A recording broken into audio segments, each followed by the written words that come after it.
Hello guys! Hello Pisces! Welcome dito sa aking channel, Kapalaran 888. Welcome guys! Alamin natin kung anong messages, vibration, gabay, energy para sa lahat.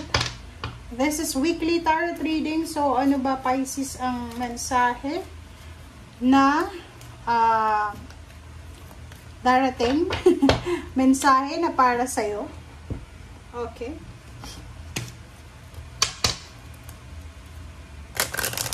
I-pre-shuffle muna natin siya. Oops, sorry. Oh, sorry.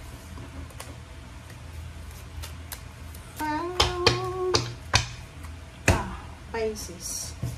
Alright, so. Okay. Tingnan natin. Pasensya na isa. Papel kasi siya.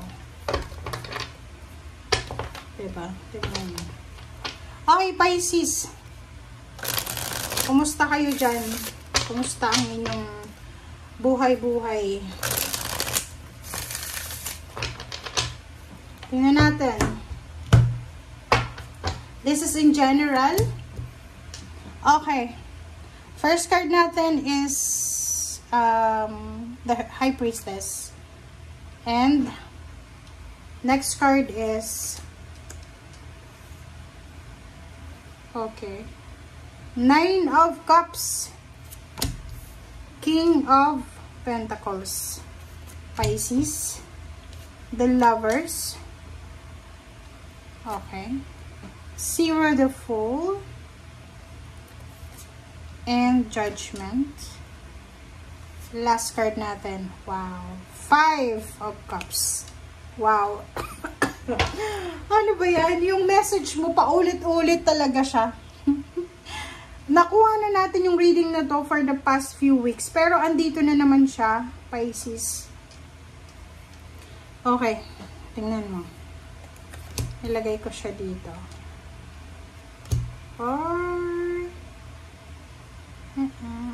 Okay. Dito na lang. Kita nyo ba? Dito ka na lang. Wait lang guys ha. Ayusin natin. Ayusin natin. Pero kukunin ko lahat ng energy na yan. Okay, Pisces. King of Pentacles, Lovers, the Full, Judgment, and High Priestess. Kung makikita mo dito, this week, Pisces, sobra-sobra kang magiging masaya. Etong Nine of Cups na to, sinasabi ng bara sa'yo na mayroong, for example, mayroong pangyayari sa linggong ito na marami kang marirealize na you will be super grateful of all the blessings na meron ka about the decision making, parang ganon. So, emotionally, you will feel satisfied and accomplished sa linggong ito. Kumbaga, wish mo to, or maybe this is the, yun, katuparan ng iyong mga wishes and dreams. Or basta mayroon ka dito, sa linggong ito na rason kung bakit ka magiging masaya. Okay, ilagay ko na lang siya dito. Okay, eto naman, High Priestess. Sinasabi ng bara sa'yo na sa linggong ito, maiintindihan mo, Pisces. There's an understanding, there's a clarity, there's awakening, enlightenment sa linggong ito about the past issues or the past pain, past heartaches, or sa past na happenings na nangyari sa buhay mo. Kumbaga, kaya magiging masaya ka or sobrang happy and contented ka because maiintindihan mo, diba? Maiintindihan mo kung ano yung nangyari sa nakaraan. Kumbaga, halimbawa dati, hindi mo masyadong tinatanong mo yung universe. Sinasabi mo, bakit ba nangyayari to sa akin? Masama ba akong tao? Ganyan, ganito. But now, you will receive the clarity, the enlightenment kung bakit nangyari ito. Kaya yung High Priestess na yan lumabas kasi sinasabi sa'yo na this week maintindihan mo na kaya nakatago yung, or kumbaga maraming nakatagong messages yung nangyari sa'yo sa past. It's because nakatadhana talaga siya para sa destiny mo. Okay? Five of Cups. Etong Five of Cups na to is sila yung mga tao na gumawa sa'yo ng masama. Emotionally. Parang sila yung mga tao na, kumbaga, ginawan ka ng hindi maganda. May naitulong ka man sa kanila or wala. Basta ito yung mga taong to na nag-cause sa'yo ng luha. Kung sino man yung tao na to na pinaluha ka sa nakaraan, ngayon ay nagsisisi na siya. Regrets. Sobra-sobrang regrets itong nararamdaman ng taong ito. Sobra-sobrang panghihinayang. And the judgment is here. Sinasabi ng barahan na yan na because of the bad judgment ng taong yan. Kumbaga, akala niya, okay lang nasaktan ka, ganyan, ganito. Ngayon, nagsisisi siya. Sa bandang huli, ganun naman talaga, diba? So, etong Zero the Fool na to, sinasabi ng barahan na to na you're moving on, diba? So, sabi ko nga, paulit-ulit yung message. Hindi ko alam kung bakit inuulit. But, etong Zero the Fool na to, nandun ka na sa moving on eh. Diba? You're moving on. And yung Zero the Fool na yan is parang sinasabi sa'yo na wala ka na doon sa past eh. Diba? So, may mga tao sa paligid mo, lalo na yung mga taong ito na nanghihinayang sa'yo, na nag-wonder pa rin sila. Maybe, pwede ka pang bumalik sa buhay nila. But no, you're moving on eh. No, wala ka na doon sa landas eh. Hindi na to yung destiny mo eh. Yung parang, this is your, parang breakthrough ba?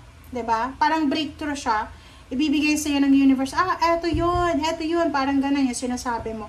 So, yung Zero the Fool na to, eto na yung pagkakataon, simula ngayong linggo, aarangkada na talaga yung transformation sa buhay mo. Lahat ng mga nangyari sa'yo sa past, ma-overcome mo na yan. Love life, and money. So, nakikita ko sa'yo dito na emotionally and financially, you are secured. 'Di ba? Wala namang problema sa financial mo. Wala kang dapat alalahanin, wala kang dapat na isipin kasi financially sinasabi ng barahan na you have money eh. 'Di ba? Kahit sabihin mo na wala akong pera pero may trabaho ka. Ay, wala akong pera. Naku, meron ka. Kahit konti, may pinautang ka. So, pera mo pa rin 'yon. Okay? And relationship, sinasabi ng barahan na if you are struggling about your relationship, sinasabi ng baraha dito na huwag kang mag-alala kasi on the way na yung kumbaga second chance or on the way na nga yung transformation. So parang malaki siyang, yun, malaking impact siya. Alam mo yung yung parang pagbukang liwayway, 'di ba? Yung mga before 5 AM, 'di ba? Madilim, tapos biglang liliwanag. Yun yung parang mangyayari sa'yo sa linggong ito. There's so much realization na sobra-sobra kang magiging thankful and grateful. Nakikita ko dito, may mga tao, etong taong ito na parang yun na nga, nakagawa sa'yo ng masama. Marami sila hindi lang isa. Nagtataka sila eh. Kasi normally, di ba, dati siguro, paulit-ulit ka nilang sinasaktan, bumabalik ka sa kanila. But now, nagtataka sila, bakit kaya si Pisces hindi na siya bumalik? Yung parang naka-move on na siya, lalo kung ini-stalk ka niya sa social media, nakikita niya masaya ka, you're celebrating, you're at peace, diba? Parang maiisip nila, ay, hindi na tayo kailangan. Talagang hindi naman talaga dapat sila kailangan mo eh. Pero, yun nga, people pleaser ka, gusto mo na lahat ng tao pumunta sa'yo, parang gano'n. So, yun, kaya parang na a-attract mo yung mga masasamang tao. Okay? Okay. Okay, tingnan natin. I-verify nga natin yan. Whew. Sino ba tong 5 of Cups na yan? Sino-sino ba yung mga taong nangihinayang sa'yo? Diba? Diba? Pisces, sino-sino ba yan?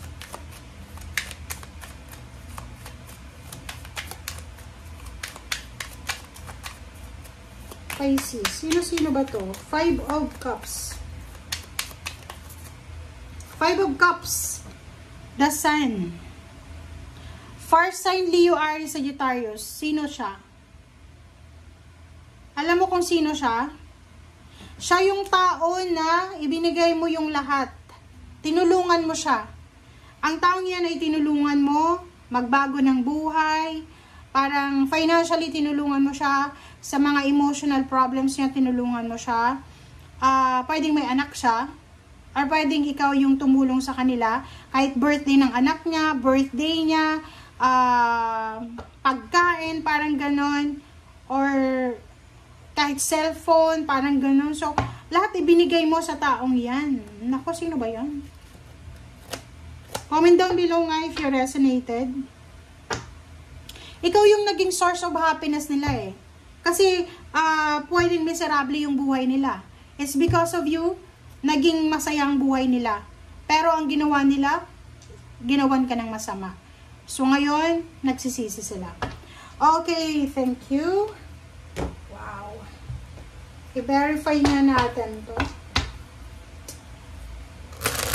Zero the full nga. Zero the full. Okay.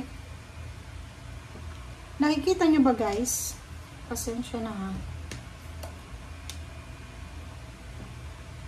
Okay.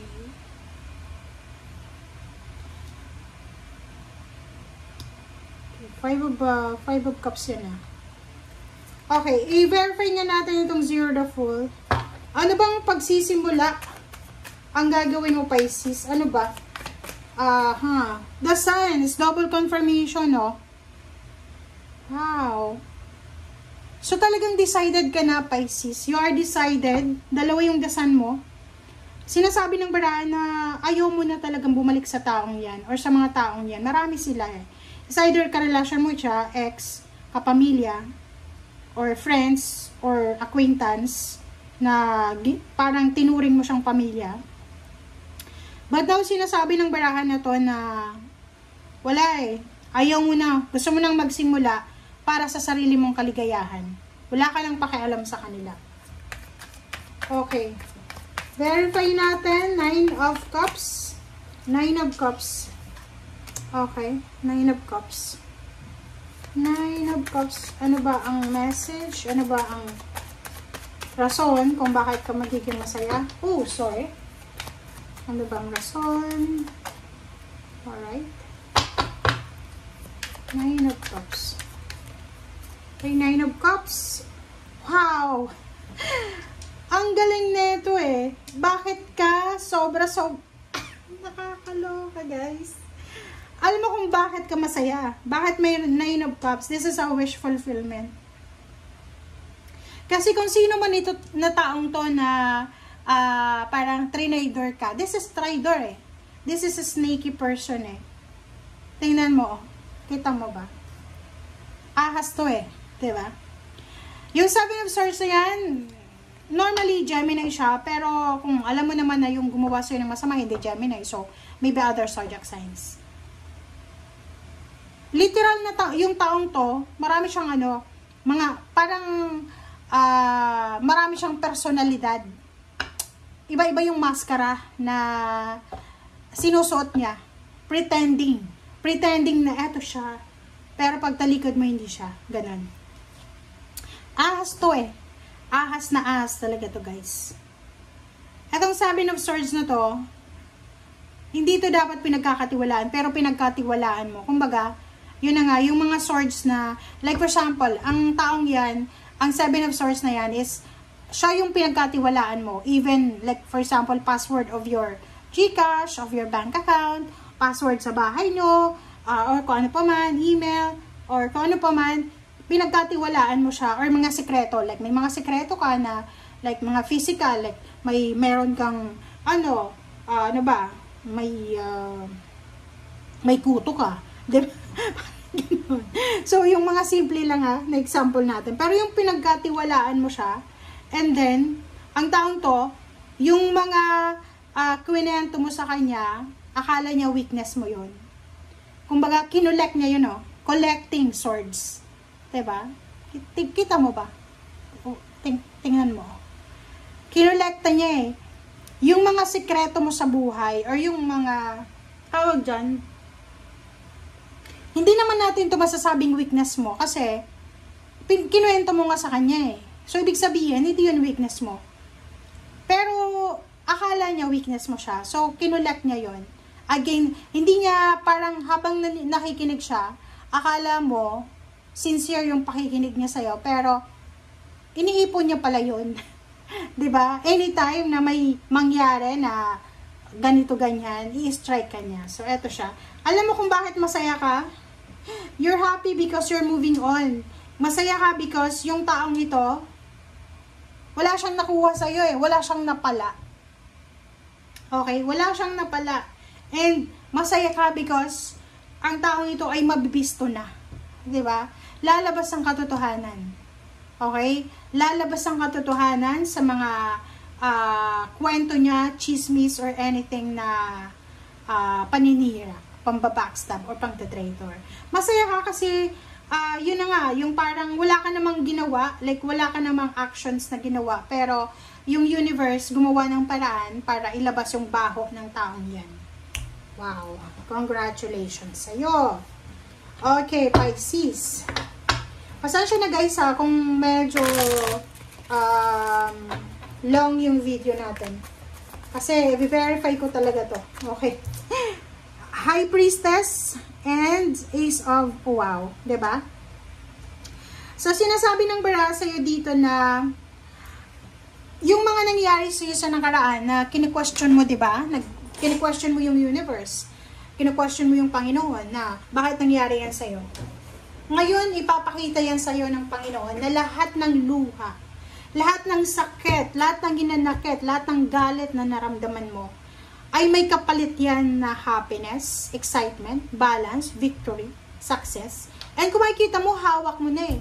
Yung parang sinasabi sa'yo ng baraha na eto yung rason kung bakit ka bakit inalis ng Panginoon ang taong yan para sa'yo. Kasi di ba pag medyo attached ka na sa taong yan, lalo ka pamilya mo, or kaibigan, katrabaho, pag attached ka na sa taong yan, mahirap mag-move on.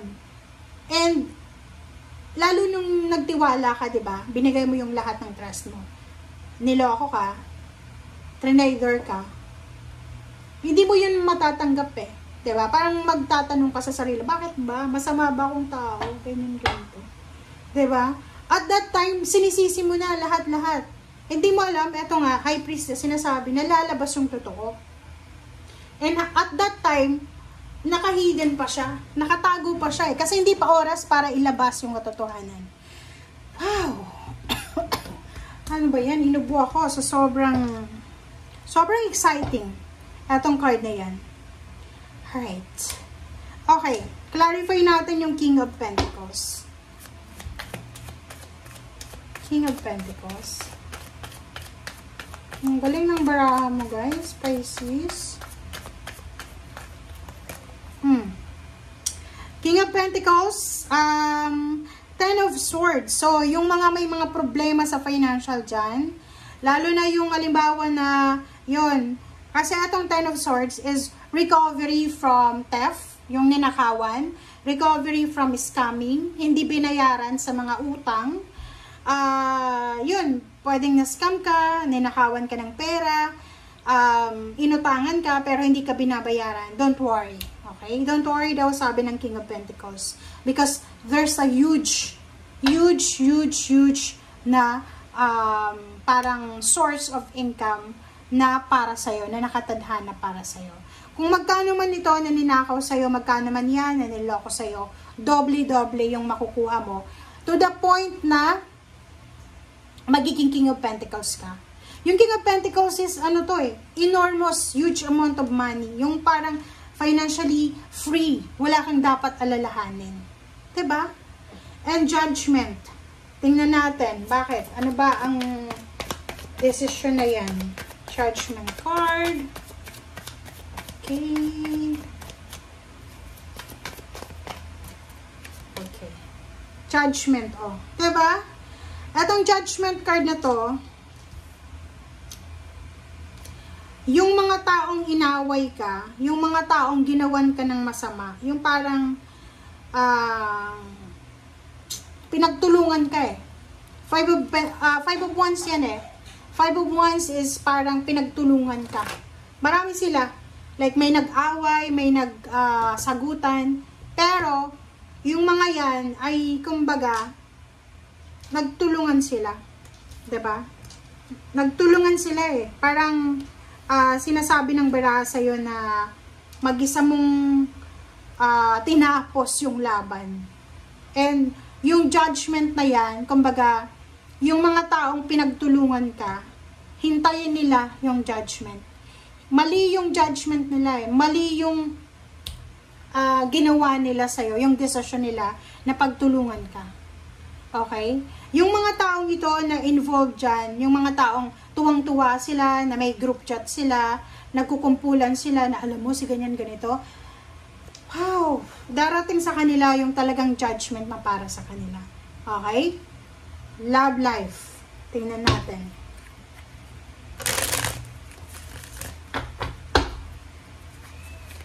Oops. Okay. 2 cards. Judgment din siya. Diba? So, sinasabi ng baraha sa'yo, double judgment. 3 of Swords. Doon sa mga relationship na nasira because of maling desisyon. Like, yun, may mga third party, flirting, or anything. Sinasabi ng baraha sa'yo na lahat ng ito, na sakit, galit, hinanakit na naramdaman mo, may tamang panahon, may tamang judgment na darating dyan. Okay? Okay. Ang ganda. Sobrang ganda, guys. Double judgment siya. Okay. Okay, so tingnan natin ano ba ang advice sa'yo ng ating spiritual helpers.